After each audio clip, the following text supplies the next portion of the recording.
Bado tuko na zile za kisiasa mtazamaji. Ni official Rose D kwenye kipaza moja kwa moja ni kuhabarishe yale ambayo yameweza kujiri na kumeki headline. Usiache kusubscribe, kushare, kulike na kucomment. Hapo unajipatia habari mbalimbali na kwa wakati sahihi.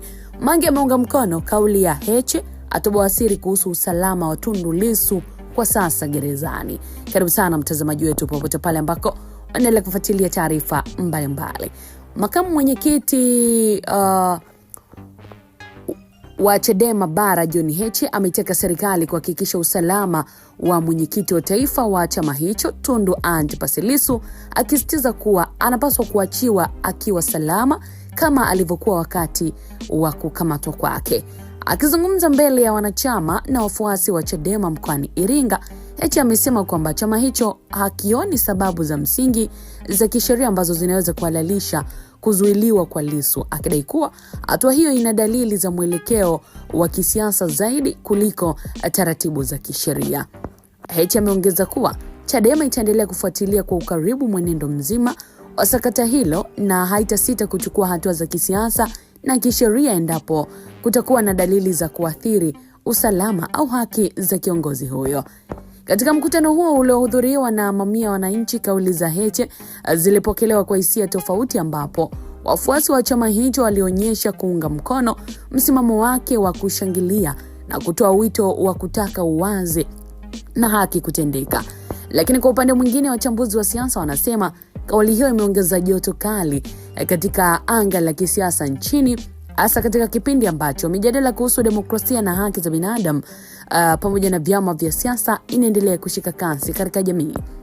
Heche pia amesisitiza kuwa Chadema inaamini katika kufuata misingi ya kikatiba na kisheria, huku akieleza kuwa utulivu wa taifa na heshima ya taasisi za dola ni muhimu katika kuzuia migogoro isiyo ya lazima.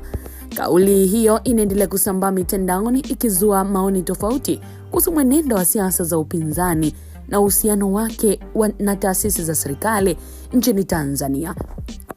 Lakini kwa upande wa wanaharakati wengine, ambapo tunaona wao wameunga mkono kauli hiyo ya Heche, ikiwemo Mange Kimambi, kwamba anasitizia kwa kusema kuwa usalama wa Tundu Lissu sio leo wala jana, ni muda mrefu tu, haupo sawa. Huko aliko ni Mungu tu anamlinda na Watanzania wazidi kumwombea. Lakini pia Mange amezidi kusitiza saba kwamba tarehe hiyo basi watu kuingia barabarani kudai haki na kutaka Tundu Lissu awe free. Kufuatia maneno haya, wapo wadau wapenda amani ambao wamemvaa Mange pamoja na Heche kwa kudai kuwa wanatumia mwanya wa Tundu Lissu kuwa gerezani kwa lengo la kuongeza taarifa za kuwajaza chuki wa Tanzania wakosani na serikali yao. So kweli ni kwamba Lissu yupo salama, hana tatizo la aina yoyote, na kuhusu kukaa jela, yeye ndo anataka kwa mpango maalumu. Wanazani kuwa kukaa kwa Lissu gerezani kutaendelea kuchochea vurugu, chuki na hasira kwa Tanzania.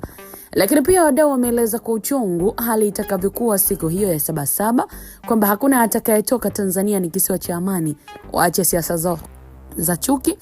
Bana, kama Rais Samia alivyosema, never again, Tanzania iko salama. Mama Samia mitano tena kunako 2030. Inatamatika hivyo, na ukiwa na maoni yako moja kwa moja unaweza kuandika kupitia comment section. Wakati mwingine tutaangazia kupitia Biomedia. Uwe na wakati mwema.